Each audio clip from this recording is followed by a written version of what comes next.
Couple more questions about your collection. You've got the Le Mans winning Porsche 935, a Ferrari 250 GT SWB.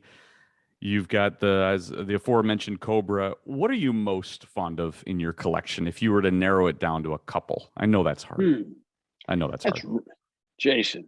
What would you give me the softballs, don't give me these, fast curveballs. So okay, so I think if I was down to one car, if you were down to one, it would be the Cobra, because it's the very first one. It's seriously the first one. It was the first Cobra ever to race. It raced in Europe.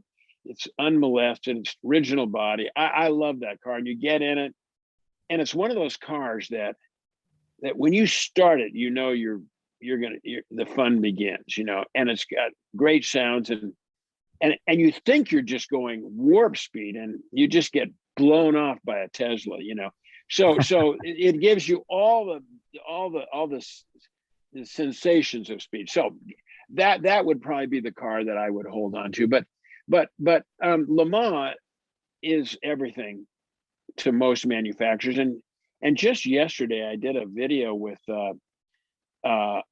people from General Motors in my garage on the new Z06 Corvette. And basically, they're calling that a race car for the street. And and it all relates back to Le Mans. I have the C6R that won Le Mans in 2009. I just think Le Mans is everything. So we have 5 winners and 7 cars that race there. It's just a real appeal to me, and it probably started with when I turned 60. I bought a short wheelbase Berlinetta because that was always a dream car for me. And the one that I bought, I stepped up. I bought the Le Mans winner. It finished first in the GT class and 3rd overall. So that got me really cranked up on Le Mans, and it's kind of gone from there. I don't know if that answers your question. Oh, it does. What would you like to have in the collection that you don't have?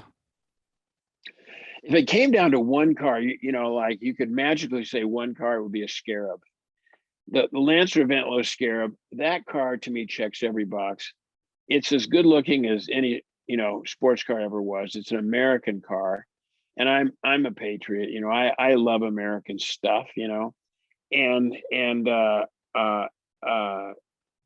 it won and it beat the Europeans. So, and the good news is I can lust for that all I want.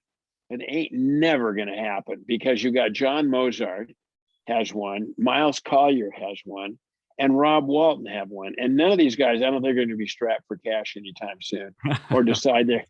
And by the way, if it came for sale, I couldn't afford it anyway. So over time, I've tried to buy cars that, resonated in history.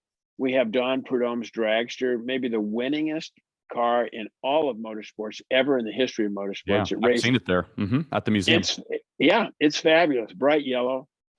We have the World Championship go-kart, Jimmy Amani, who's now 96 years old. We have his. It won the World Championship.